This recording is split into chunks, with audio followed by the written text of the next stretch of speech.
Pues bienvenidos y bienvenidas a una nueva entrevista en Espacio Andaluz, en este caso a Antonio Manuel, con motivo de la conmemoración, ¿no?, del Día de Andalucía, el 28F. No sabemos exactamente cuándo va a salir esta entrevista, pero la idea es más o menos que un poquito antes salga. Y precisamente con motivo de este 28F, ¿no?, nos gustaría saber cómo y cuándo comienzas tú a acercarte a lo que es el andalucismo, de manera personal, ¿no? De los primeros momentos que tú empiezas a ver la importancia del 28F o del Día de Andalucía, y luego cómo se traslada eso a tu militancia, digamos, andalucista. Yo me acerco al andalucismo por necesidad. Mi formación política se la debo a mi abuelo Antonio, el Carbonero, que era anarquista. Y es verdad que la visión libertaria ha impregnado toda mi vida, desde el activismo social, cultural y político, y también en la forma de entender Andalucía, ¿no? Pero yo me di cuenta que el anarquismo sin un componente identitario no podía entenderse. No podemos ser iguales en derechos sin respetar la desigualdad en las diferencias culturales. Y yo no entendía, me costaba trabajo comprender que esa pretendida igualdad de oportunidades no estuviese acompañada desde el respeto a las diferencias. Y eso fue lo que me permitió poco a poco adentrarme en el universo andalucista. Primero, como casi todo el mundo, con Blas Infante, muy joven, de verdad que muy joven. Y muy joven empecé a darme cuenta que esa misma sensibilidad le había pasado a Blas Infante. O sea, que a Blas Infante le pasó quizá el proceso contrario, ¿no? O sea, él empezó desde un andalucismo cultural y poco a poco fue incorporando la conciencia de clase, y a mí creo que me pasó al revés, ¿no? Desde la conciencia de clase a la conciencia andaluza. Yo no tuve la oportunidad de vivir en primera persona los movimientos sociales del 4 de diciembre. No tengo conciencia de haberlo vivido en 1980, era demasiado joven, pero sí que es verdad que poco tiempo después empecé a percibir que empezaba a cuestionarse y a atacarse de una forma... Estaba diciendo que quizá a diferencia de Blas Infante, que él toma conciencia de clase después de haber tomado una conciencia cultural y del pueblo al que pertenecemos, a mí me pasó quizá al revés. Yo tuve conciencia de clase por el contacto con mi abuelo Antonio el Carbonero y luego empecé a tener conciencia de pueblo. Y es verdad que, aunque no viví el 4 de diciembre y aunque no viví el 28 de febrero, pero sí que conocí la impronta del andalucismo político y sentí una afinidad relativamente reciente, muy joven, en aquel momento, hasta el punto de que me involucré en todas las batallas desde la sociedad civil y luego incluso desde formaciones políticas, cuando vi que el andalucismo, ese que yo conocí, estaba desvaneciéndose. Ahí muchas veces se habla de varias generaciones y a mí me da mucha pena que no se hable de una generación perdida, que es esta generación de personas más o menos de mi edad, un poco mayores, que se dejaron la piel para que el andalucismo no muriera. Y que muchas veces, cuando hablamos de este resurgir del andalucismo, ignoramos que y quizá gran parte de culpa se debe a esta gente que no abandonamos la trinchera, que seguimos yendo a los pueblos, a las ciudades, defendiendo causas. Yo creo que ese activismo fue determinante para que este andalucismo que hoy conocemos se mantenga vivo. Vale, mira, yo quería preguntarte precisamente en relación con lo que estamos hablando, ¿no?, y demás. Hemos hablado de andalucismo, ¿no? Entonces quería saber cómo describirías el estado actual, en este caso, del andalucismo. Yo creo que deberíamos empezar por definir qué es andalucismo, para tener claro que estamos hablando de la misma cosa, del mismo concepto, ¿no? Porque las palabras también enferman y los movimientos contemporáneos liberales han conseguido enfermar conceptos tan importantes para la lucha de clases, para la lucha social y para la democracia, como por ejemplo socialismo, comunismo o anarquismo, ¿no? Y yo creo que la palabra andalucismo también enfermó durante un determinado tiempo, ¿no? También fue acusada, fue estigmatizada y prácticamente ser andalucista era colocarte en la marginalidad, ¿no? Para mí, ser andalucista es tener conciencia de pueblo, conciencia de clase y conciencia soberana. Es decir, cuando no solo te sientes orgulloso de pertenecer a una determinada identidad cultural, que además es unidad embrionaria de las entidades políticas, sino que además lo sabes y tienes conciencia de ello. Es decir, yo soy consciente de que pertenezco a un pueblo, que es el pueblo andaluz. Soy consciente de que pertenezco a una clase social que está sufriendo y sufrirá unas desigualdades sociales con los más poderosos, pero que están íntimamente unidos a un desequilibrio y a una desigualdad territorial. Y entiendo que la única forma de corregirla es otorgando soberanía o poder de decisión al pueblo al que pertenecemos. Entonces, yo creo que la conciencia de pueblo en Andalucía está perfectamente asumida. Yo creo que los andaluces no dudan de tener o de pertenecer al pueblo andaluz.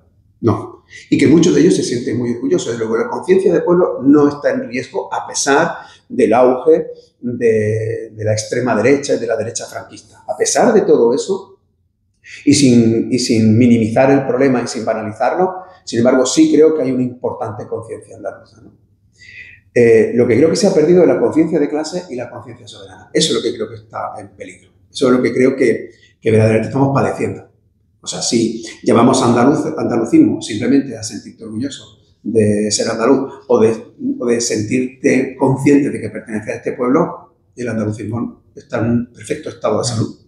Sin embargo, lo que creo que gente que defiende la corrección de las desigualdades sociales se ha olvidado de que tiene que empezar primero por el pueblo andaluz, ¿no?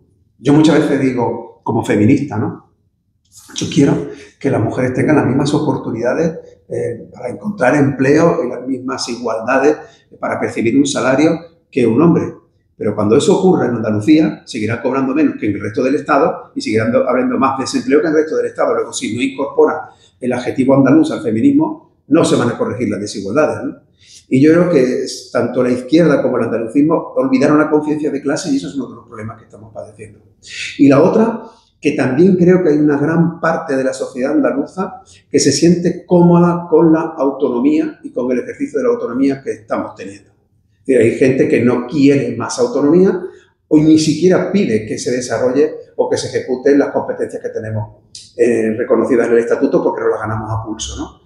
Entonces también pienso que hay otra crisis de conciencia soberana, ¿no? Yo creo que esos son los grandes problemas del andalucismo actual, ¿no? Y desde ese punto de vista sí creo que el andalucismo está en crisis. Y también has hablado de diferentes tipos, bueno, diferentes tipos no, pero diferentes formas de vertebrar cierto andalucismo, ¿no? Y también se habla del andalucismo cultural y del social, que estos dos precisamente son los que más fuerza podríamos decir que tienen, ¿no? A vista de todo, que es más o menos asociado a la conciencia de ser andaluz. Entonces, ¿cómo crees que se puede traducir ese auge que se vive en estos aspectos, ¿no? Culturales, sociales, tal, en términos andalucistas, a traducirlos a términos políticos? Es que yo creo que son indisociables, lo digo de corazón, Iván, son indisociables. O sea, a mí cuando alguien está hablando de andalucismo cultural o andalucismo social es como si estuviera deconstruyendo un huevo. Lo digo completamente en serio. O sea, yo pienso que el andalucismo cultural es andalucismo político. O sea, reivindicar mi identidad cultural es actualmente una bandera política de primer nivel frente a quienes, por ejemplo, niegan nuestra identidad. Frente a quienes piensan que nuestro pueblo no existe. O sea, la negación de nuestro pueblo empieza por la negación de lo que nos justifica como pueblo, que no es solo el demos, es decir, no es la capacidad soberana para tomar nuestras propias decisiones, sino que formamos parte de una comunidad que nos hace distintos de los demás a la vez que nos hace iguales. Es decir, nosotros, yo creo que esto es interesante, ¿no? Lo que nos une como andaluces es también el respeto por la diferencia del que hablaba antes, ¿eh? Nosotros somos diversos en la unidad y únicos en la diversidad. Y defender eso, desde un punto de vista cultural, es político. Y luego, cuando hay movimientos sociales que defienden experiencias propias en Andalucía, ya sean memorialistas, de vivienda, de empleo, ¿es que esa lucha no es política o qué? Pues claro que es una lucha política.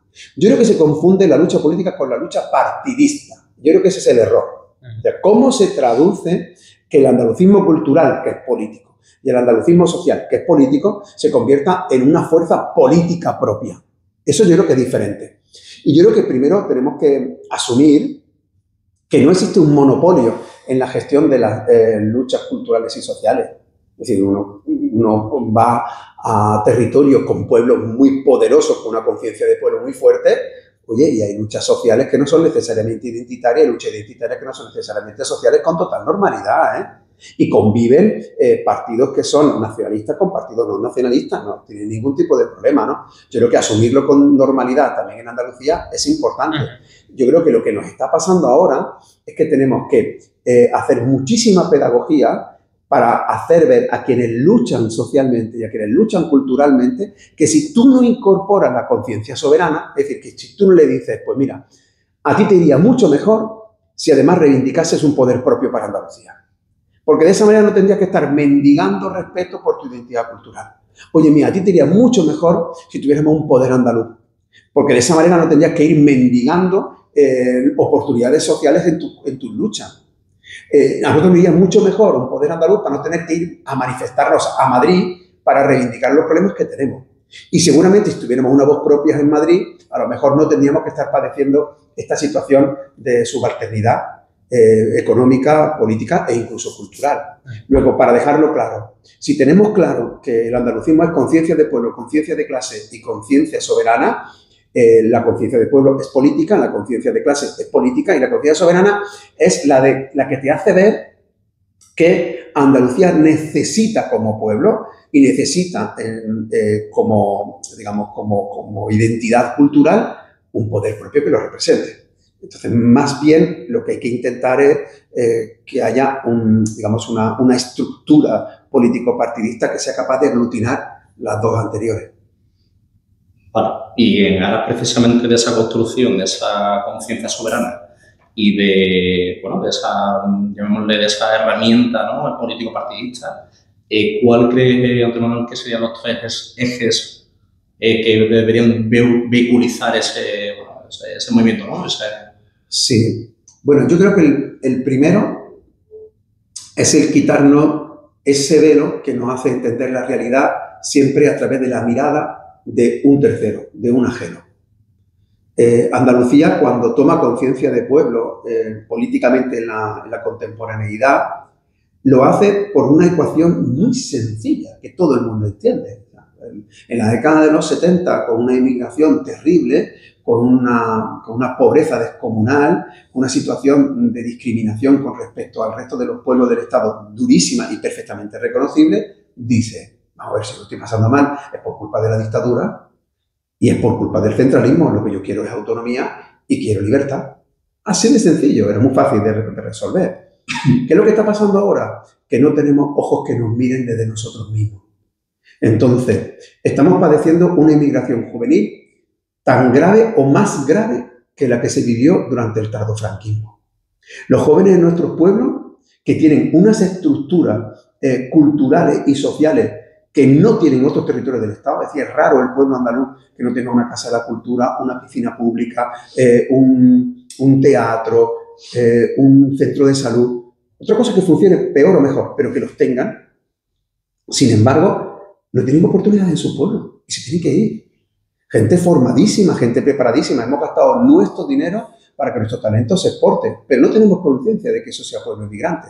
De hecho, lo son cuando se van fuera. Otro de los grandes problemas es que esta gente joven que se va, es muy difícil que regrese. Es casi imposible que regrese.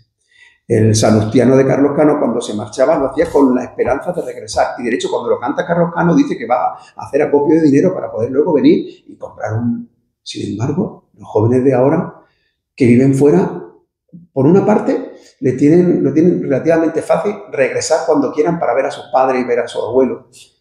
Eso para empezar. Y en segundo lugar, ¿dónde van a cobrar un sueldo que cobran en Berlín, en Múnich o en Londres y que tengan el reconocimiento social que tienen allí que aquí no tienen? Es decir, aquí lo que ha pasado es que cuando vinieron esas estructuras con la lluvia de millones, cuando la entrada de la Unión Europea, hubo una dedicación para que se cortara la hemorragia de la inmigración, pero no hubo un plan para colocar un nuevo modelo productivo.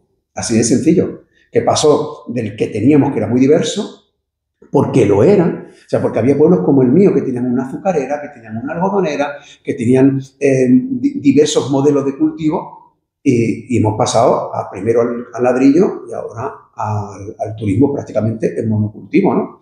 Y cuando no lo es, por ejemplo, producción ecológica, donde Andalucía es, digamos, puntera a nivel incluso mundial, sin embargo, los jóvenes, ¿cómo acceden a la tierra? Es decir, la población en el campo envejece y no tienen oportunidades, ¿no? Entonces, esta gente joven que se va sí tiene conciencia clarísima de pueblo, de clase e incluso conciencia soberana, pero ya no lo tenemos aquí.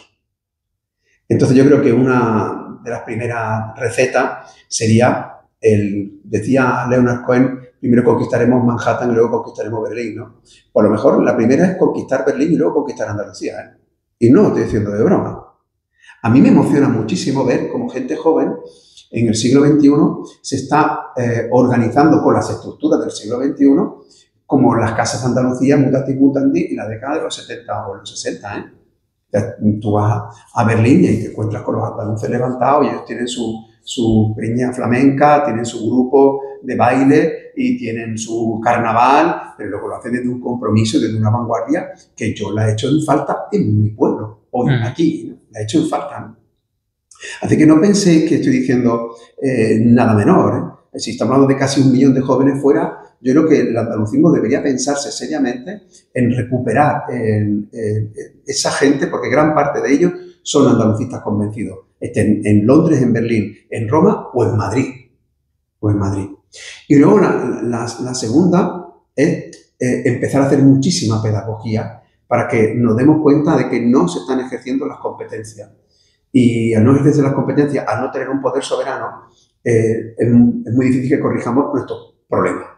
Porque la alternidad política que hemos vivido en Andalucía ya no es menor, ¿eh? O sea, ya se puede hacer un recuento. Aquí ha gobernado el Partido Socialista en coalición con el Partido Andalucista, en coalición con Izquierda Unida, ha gobernado el PP, en coalición con Ciudadanos y el apoyo externo de Vox, y ahora es mayoría absoluta. Es decir, ha gobernado la derecha con el centro, la izquierda con el andalucismo y la izquierda con el centro. ¿Y hemos corregido nuestros problemas estructurales? No.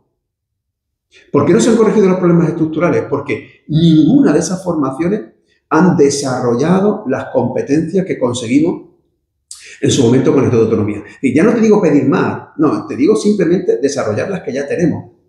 Y a mí eso sí que me parece doloroso. ¿Por qué? Porque yo tengo la sensación de que nuestro pueblo, de que el pueblo andaluz es como una anciana que se ha acostumbrado a vivir con los dolores.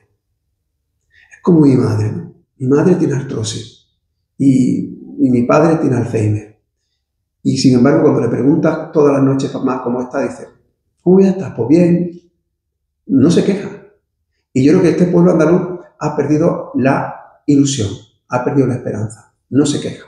Porque las traiciones a la razón se perdonan e incluso se olvidan. Pero las traiciones al corazón ni se olvidan ni se perdonan. Y yo creo que el andalucismo, que fue una esperanza, no sirvió para corregir estos malos estructurales y quienes confiaron en él se han visto traicionados, ¿no? Por eso el nuevo andalucismo tiene que estar encarnado por gente joven que no conoce la desesperanza. Conoce la desesperación, pero la desesperanza no. ¿No? Y eso me parece interesantísimo, porque sois vosotros, sois vosotras las que tenéis que levantar la bandera del andalucismo, porque no venís de ninguna frustración, pero sí que venís desde la falta absoluta de esperanza. Por eso que enganchéis en la memoria con el 4 de diciembre cuando digáis, oye, mira, es que hubo un momento en que mi pueblo sí lo consiguió, porque no lo podemos volver a conseguir, ¿no? Yo creo que esa sería más o menos la receta, a mi juicio, ¿no? Que sea un andalucismo esencialmente juvenil, que tenga la capacidad de vincular a la clase más preparada con la clase menos preparada, pero que en ambos casos padecen las mismas desigualdades, y que lo hagan desde la búsqueda de la esperanza. Y antes hablabas de intentábamos poner coto a lo que es el andalucismo, ¿no? Ahora el presidente de la Junta de Andalucía, Juan Moreno, pues está haciendo una estrategia, al menos en términos simbólicos, ¿no? De abanderar, ¿no? Causas, cuestiones, simbología andalucista, ¿no? A ti personalmente, ¿qué te parece esta estrategia? Y luego, si consideras que hay una respuesta, si es andalucismo real o es simplemente pues, estrategia. Claro, volvemos de nuevo a lo que entendemos por andalucismo, que tenemos que ir de nuevo al origen. Vamos a ver, cuando uno se pregunta si es nacionalismo vasco el PNV y si es nacionalismo vasco, a la vez EH Bildu, admiten que sí, ¿no? Si el nacionalismo vasco, catalán el de Junts y el nacionalismo catalán es de Esquerra Republicana, por ejemplo, también, ¿no? Entonces, ¿puede haber nacionalismos conservadores y nacionalismos no conservadores? Pues sí. ¿Lo puede haber en Andalucía? Esa es la pregunta. ¿Qué pasa? Que el nacionalismo andaluz ha venido siempre de las clases más desfavorecidas, que siempre han vinculado la reivindicación territorial con la reivindicación de su desigualdad. Es decir, siempre han tenido claro que ha habido un problema de Despeñaperros arriba, que ha sido el que han designado, o que lo que han dicho que tenemos que hacer de Despeñaperros abajo. Es decir, el problema no lo teníamos con el señorito andaluz, es que el señorito no era andaluz, era un señorito español en Andalucía. Es decir, ese era el problema, un problema mental, ¿no? ¿Puede haber andaluces de conservadores? A ver, ¿Manuel Clavero era andalucista, sí o no? Yo creo que sí, ¿eh? Lo digo de corazón. ¿Era andalucista? Sí. ¿Cumplía con los 3 pilares? Yo creo que sí, fíjate. O sea, yo creo que él tiene conciencia de pueblo. Lo que pasa es que él creía que la corrección de las desigualdades tenía que venir por una economía liberal y no anticapitalista, pero él también reivindicó poder propio para Andalucía. ¿Es eso lo que está haciendo Moreno Bonilla? Yo creo que no. Ahí es donde viene el problema. Andalucía está pidiendo más poder propio desde sus instituciones. Yo pienso que no. ¿Está ejerciendo las competencias que tiene asignadas? Yo pienso que no. ¿Está corrigiendo las desigualdades estructurales hacia adentro y hacia afuera? Yo pienso que no. Andalucía, como el resto de España, está creciendo económicamente. Y, sin embargo, la brecha interna y externa de desigualdad está aumentando. ¿Se está corrigiendo? Digamos, desde una visión andalucista, entiendo que no. Ahora, ¿qué es lo que está haciendo Moreno Bonilla? Decir que es andaluz y que se siente orgulloso de ser andaluz. Bueno, que eso es una de las patas del andalucismo y que yo creo que es interesante y que es importante. Ahora, lo que tiene que hacer el andalucismo, digamos, de izquierda o incluso el andalucismo progresista, más transversal, es no dejar que ese espacio no fagocite un partido que en verdad no está ejerciendo política andalucista para corregir esa desigualdad ni para pedir poder propio. Vale, yo de hecho quiero preguntarte precisamente a raíz de un poco de la construcción del andalucismo, ¿no? Bueno, ¿cómo se puede precisamente construir andalucismo en un pueblo cuya identidad, ¿no? Según barómetros como el Centra, es igualmente tanto andaluza en este caso como española? Es decir, ¿cómo podemos separar ambos términos? Yo creo que empezando por aceptar que igual no hay que separarlo. Y empezando por aceptar que esto que tú me planteas también pasa en otros pueblos del Estado. ¿O es que en Galicia no hay gente que se siente gallega y española? ¿En Cataluña no hay gente que se siente español y catalán? ¿En el País Vasco no hay gente que se siente vasca y española? Es que no conviven esas dos identidades, es que ese es el problema. ¿Qué pasa en España, donde convive una nación que se llama España con otras naciones que no son España, pero conviven y además se mezclan y se diluyen incluso dentro de los propios territorios? Ahora, lo que no ocurre en las otras tres es que una identidad intente fagocitar a la otra y que además se vea desde fuera así. Es decir, que hay gente andaluza que entiende que ser andaluz es ser español y hay gente que desde fuera entiende que ser español es ser andaluz. Dicho de otra manera, son dos círculos que tienen un espacio secante. No son circunferencias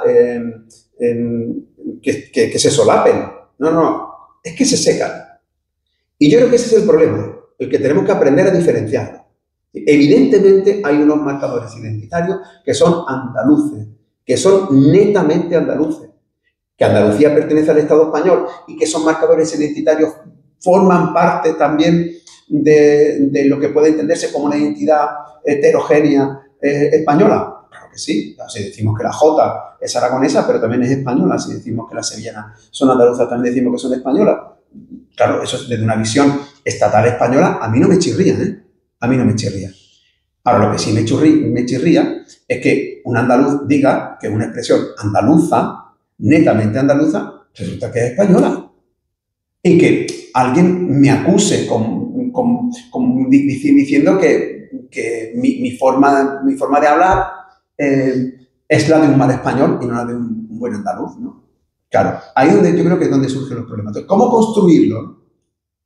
Yo creo que la forma de construirla empieza por, primero, digamos, formar la conciencia de pueblo. Fijaros que en esto yo soy muy beligerante, ¿eh? Y creo que es una de las luchas de mi vida, ¿eh? Una de las luchas de mi vida. Porque no se ve. Reivindicamos soberanía política, reivindicamos soberanía económica, reivindicamos soberanía incluso medioambiental.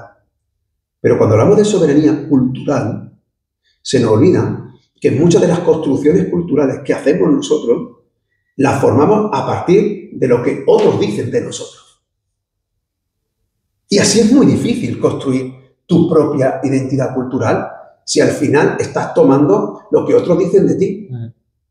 Es decir, si tú, por ejemplo, admites como cierta la ecuación que dice que hemos sido reconquistados y que hemos sido repoblados y que en consecuencia ya no hay una sucesión continuada de culturas, sino que hay como un coitus interruptus y que a partir de ahí se tiene que forjar la historia, y te encuentras con cantidad de gente que hace eso con marcadores identitarios tan potentes como la Semana Santa o el flamenco, es decir, que el flamenco nace por generación espontánea en el siglo XIX o en el siglo XVIII y que la Semana Santa nace a partir del Concilio de Trento, es decir, que no hay nada antes, entonces es muy difícil construir, ¿eh?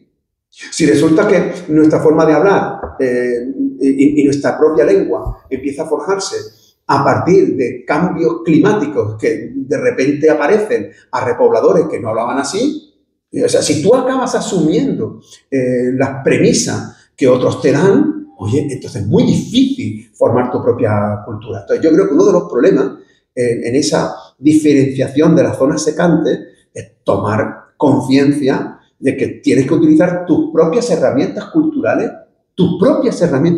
para forjar tus propios porqués, tus propios fundamentos, tus propias respuestas. Y que tan importante es una cita académica como la memoria.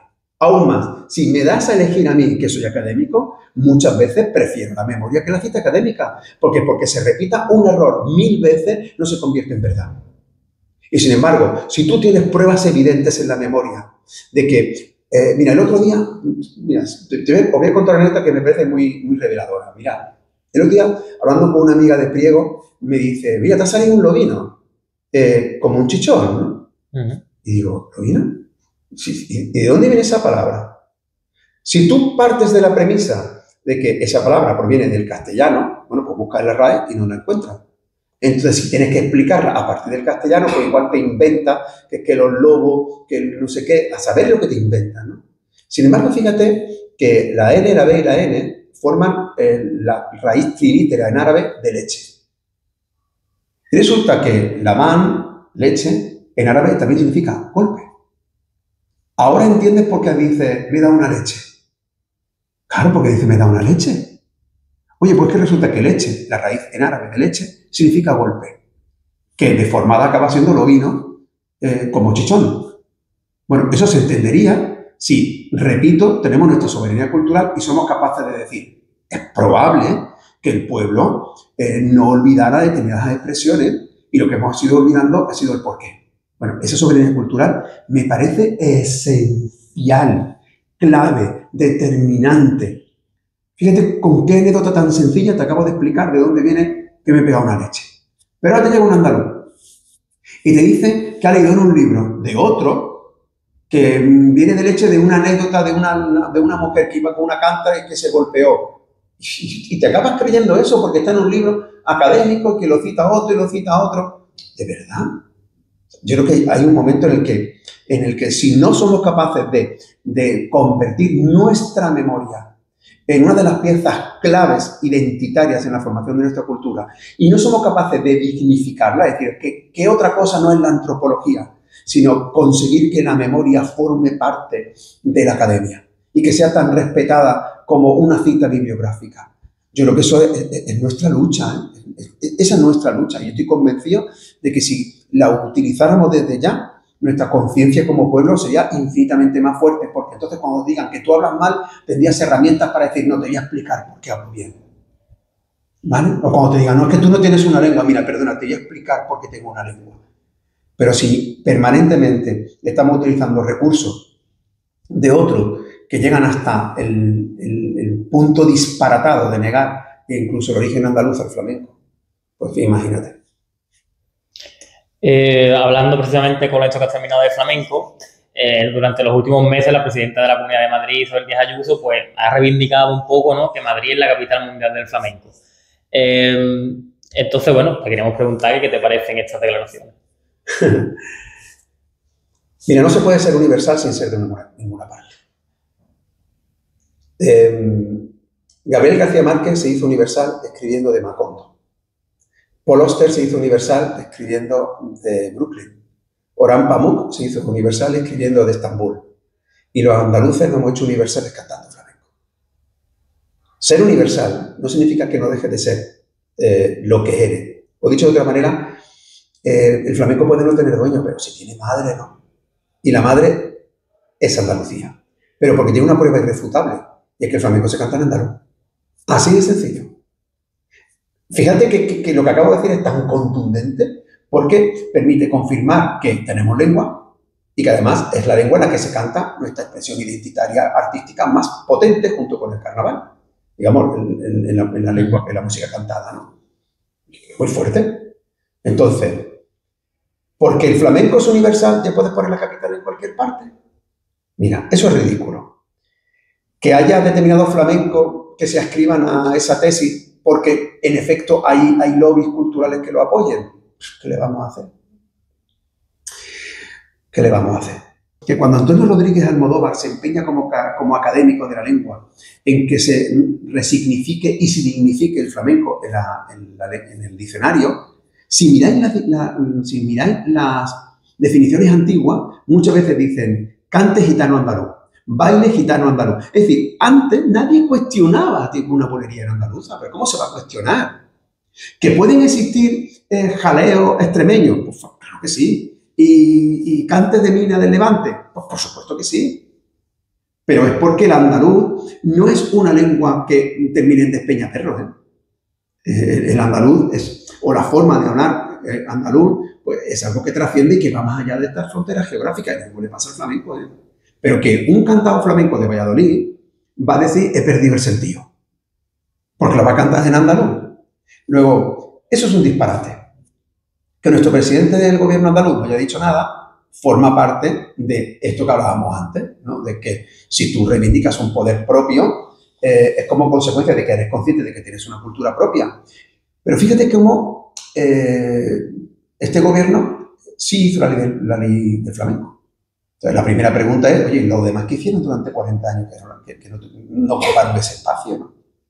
Este gobierno ha conseguido que el 4 de diciembre tenga una declaración institucional. Oye, ¿qué hicieron los demás durante 40 años, ¿no?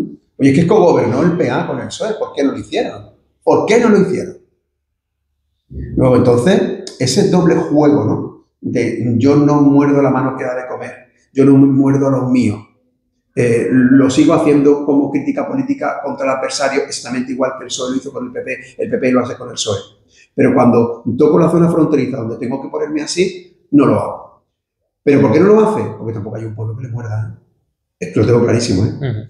Cuando en el carnaval, el chapa, bienvenido, el piru, el año pasado, los tomates, reivindicaban el origen andaluz del flamenco. Hombre, claro, si el flamenco es andaluz. Mira, quería preguntarte precisamente, y cambiando un poco de tercio, respecto un poco lo que sería el tema de la reapropiación cultural también, ¿no? Que sufre el andalucismo históricamente a más del españolismo. Yo quiero preguntarte, muchas veces parece que la Andalucía oriental está como invisibilizada, ¿no? Yo creo que es algo que yo particularmente como periodista, ¿no? Pues creo que denoto e identifico, ¿no? Entonces, quería preguntarte qué papel crees que ha jugado y jugará en este caso la Andalucía oriental, ¿vale? Para la construcción, bueno, la construcción no, sino esa, como hemos dicho antes, ¿no? Esa formación de la conciencia soberana y cuáles crees que pueden ser los motivos, si lo supiese lógicamente, de que en estos territorios precisamente no existase o no haya calado tanto ese andalucismo. Mira, yo pienso que tu pregunta parte de una premisa equivocada y te lo digo con la mano en el corazón. Yo creo que tiene que ver mucho con una ceguera también que se ha impuesto desde que se impone como centro cultural y político Sevilla. Porque yo no he visto que haya más andalucismo en ninguna parte de Andalucía que en Granada. Pero con muchísima diferencia. Que un grupo indie como Los Planetas decidan de repente cantar en andaluz. Es que eso ha pasado en Granada, ¿eh? Que mientras los grupos indie cantaban y cantábamos en castellano, 091 cantar en andaluz, ¿que nadie se dio cuenta o qué? Eran grupos rock que cantaban en andaluz.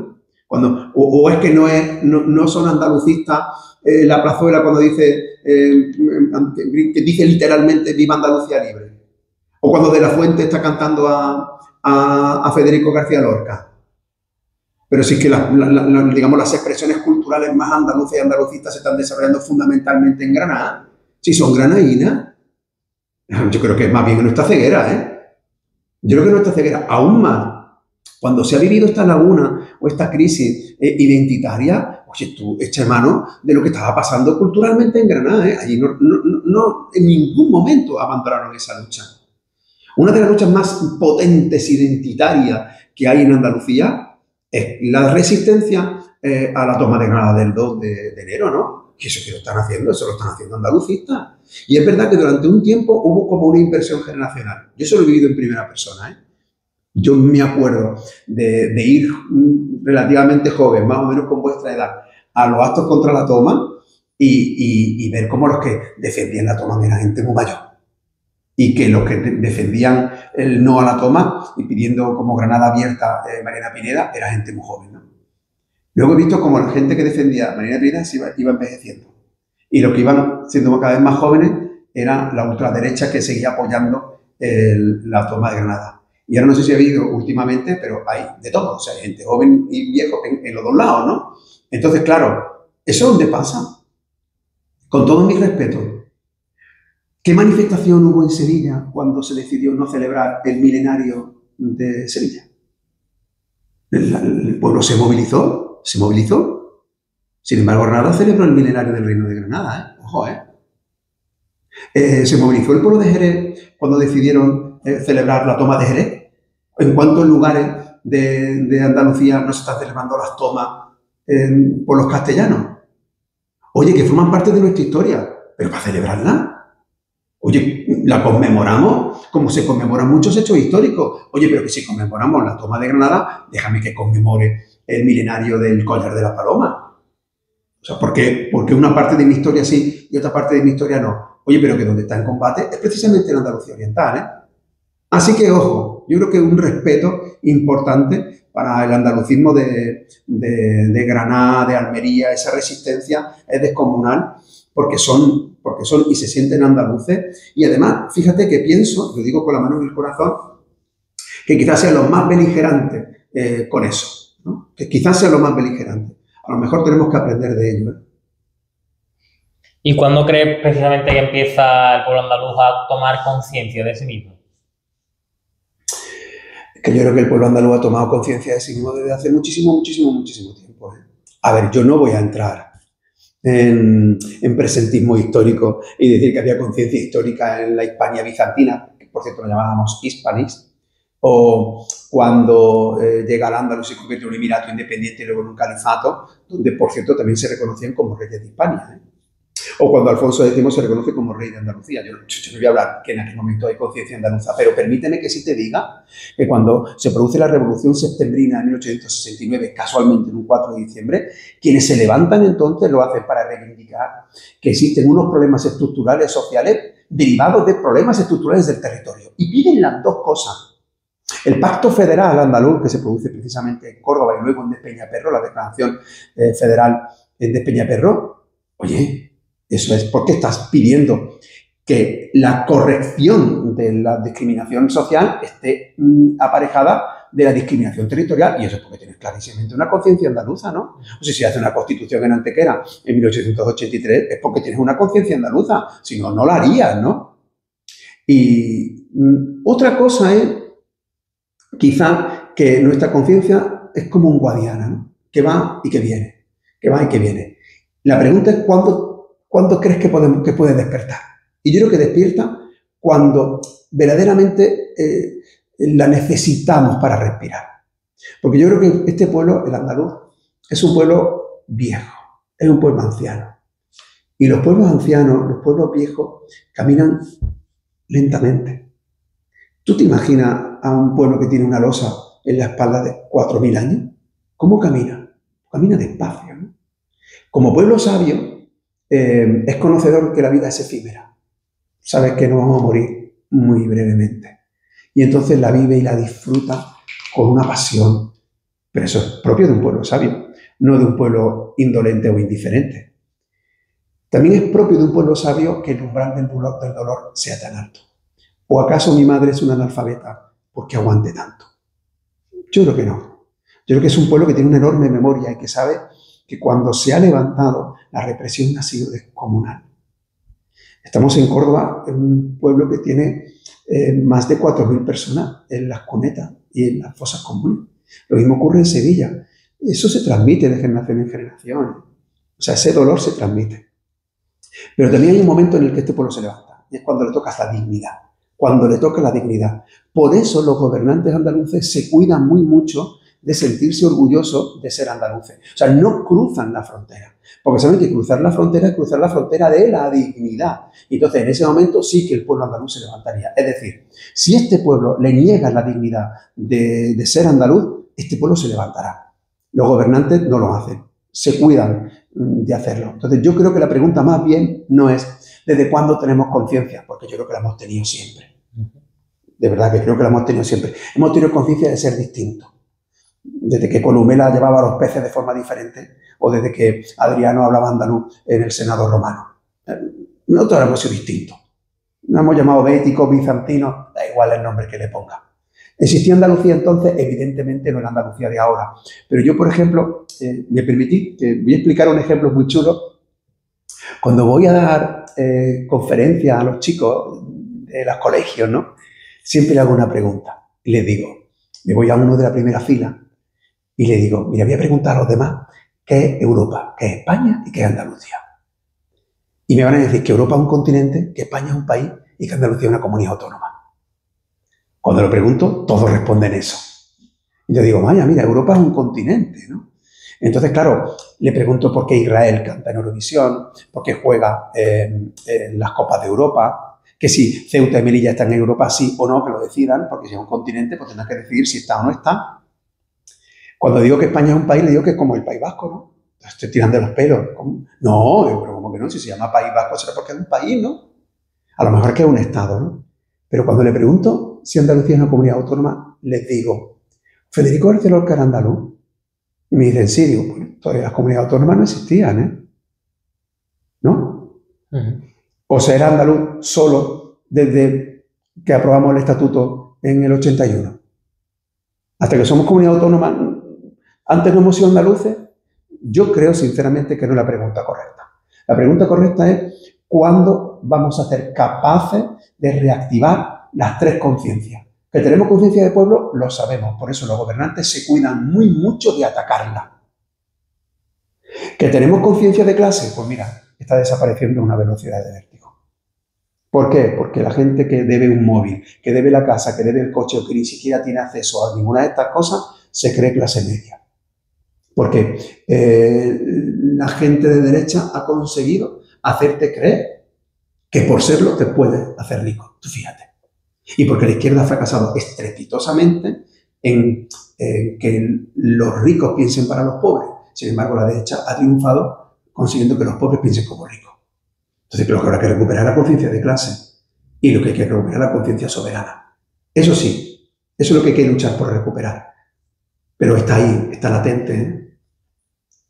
Mira, quería preguntarte, antes hablabas precisamente de los artistas emergentes, ¿no? Particularmente de Madrid, ¿no? Como son el caso de, bueno, de La Fuente o en particular. Y yo quiero preguntarte, ¿cuál crees como tal que es el comportamiento que han de tener estos artistas, ¿no? Que de hecho creo que lo tienen, con respecto al tema de la defensa de su tierra, ¿no? De Andalucía, como por ejemplo ocurrió en el tema de los años de la transición, con tantos y tantos grupos, ¿no? Andaluces que abrazaron precisamente el andalucismo, ¿no? Y que, pusieron abiertamente, ¿no? Y llamaron a la acción incluso al tema de movilizarse pues, el día del 4 de diciembre. ¿No? Sí. Bueno, vamos a ver. Sinceramente, no creo que en la década de los 70 y primeros 80 todos los grupos fueran andalucistas. Lo que sí estoy convencido es que había un ecosistema andalucista donde todo el mundo pertenecía. Pero yo no veo que Triana especialmente en sus canciones hicieran alegatos políticos. Tampoco creo que lo hiciera Medina Zahara, ni que lo hiciera ni siquiera Imán Califato Independiente o Guadalquivir o los grupos del rock andaluz. Yo creo que no lo hacían. ¿Que algunos lo hicieron? Sí, claro. Lo hizo, por ejemplo, Carlos Cano, desde su trinchera. También lo pudo hacer cantadores flamencos como Manuel Gerena. Claro que sí. Como hoy lo pueden hacer a lo mejor Califato o Carmen Chía u otros determinados intérpretes que tienen más conciencia, digamos, política, ¿no? De compromiso, ¿no? Pero es que yo creo que tampoco hay que exigírsela. Yo creo que el problema es que en aquella época la identidad andaluza fue hegemónica y que la cultura andaluza era hegemónica y que además era la vanguardia a nivel estatal. Oye, como lo fue antes, por ejemplo, la rumba, O sea, que todo el mundo cantaba rumba, Da igual que fuera rumba 3 en Cataluña o la greca, Por ponerte un ejemplo, ¿no? O el flamenco, ¿no? Lo que pasó fue que hubo una hegemonía cultural que además era vanguardia y coincidió con una causa política netamente andaluza. Entonces, claro, tenías, digamos, el binomio perfecto, el matrimonio ideal. Tengo una causa andaluza y hay una eclosión hegemónica cultural andaluza. Y hubo mucha gente que se comprometió. Hay un manifiesto que a mí me emociona muchísimo, que firmó Enrique Morente, Paco de Lucía, Carlos Cano. ¿Hoy lo podrían firmar? ¿Quiénes? La pregunta es, ¿para qué? ¿Para qué?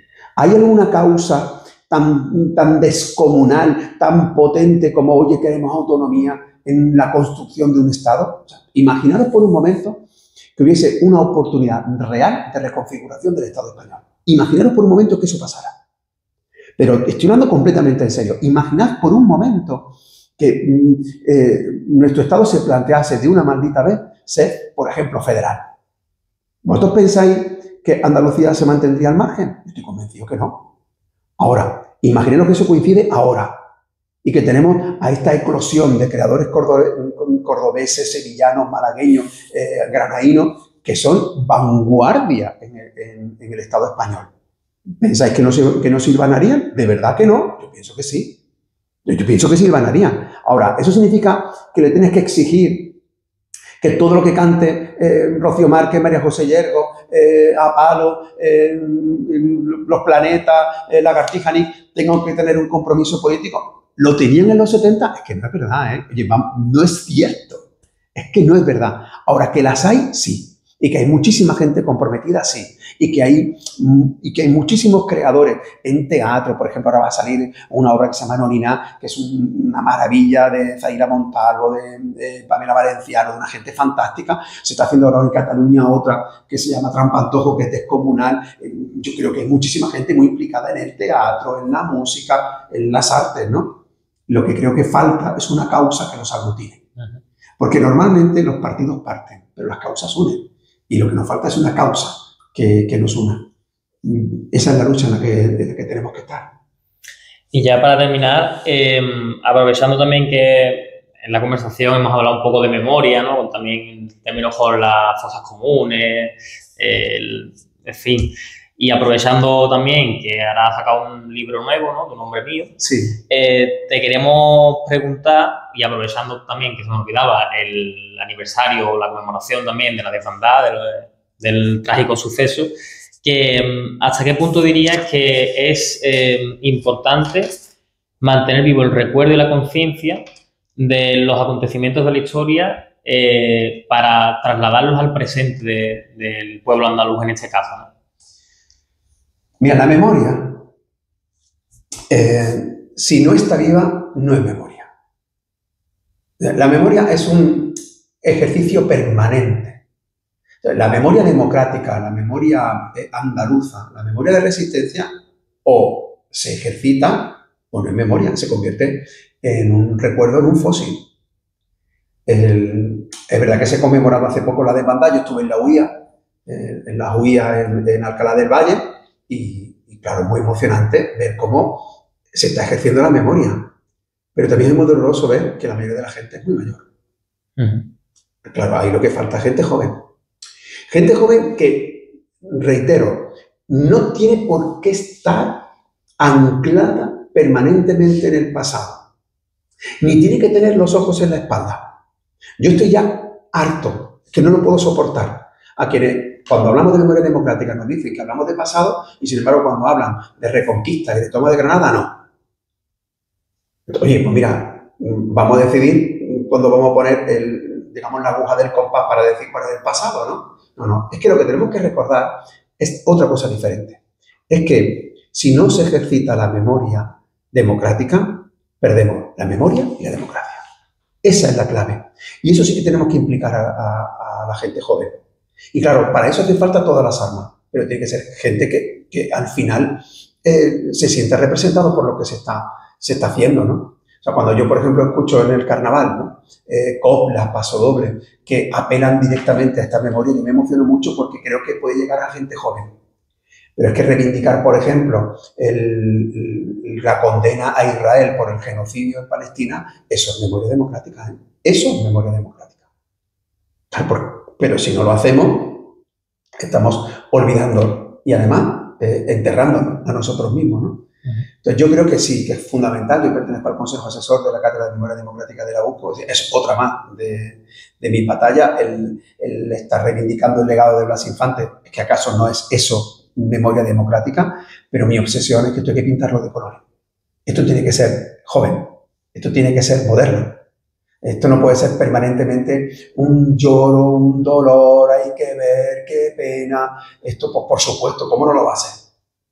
Si yo soy familiar de represaliado, pero o lo convierto en una lucha por mi democracia, o al final me van a acabar venciendo los malos, que son los que olvidan. ¿En qué se diferencia los que intentan imponer unos nuevos relatos de nosotros? Que nosotros no queremos olvidar y ellos pretenden que olvidemos. Esa es la diferencia. Tenemos que hacer una trinchera, pero esa trinchera tiene que ser joven. Tiene que ser una trinchera joven que tome conciencia de que si no recuerda, a lo mejor la libertad que está ejerciendo la va a perder. Bueno, pues con esto terminamos esta maravillosa entrevista. Además, una entrevista que llevábamos tiempo nosotros queriendo hacer y que será la primera de muchas, porque siempre es un placer estar contigo y charlar contigo, así que muchas gracias por atendernos. Gracias a vosotros, ha sido un placer igualmente, claro. Y nada, esperemos también que hayáis disfrutado y, por supuesto, que haya aguantado la batería, porque espero que no haya pasado como el otro día. Así que nada. Bueno, vamos a ver si aguanta la batería.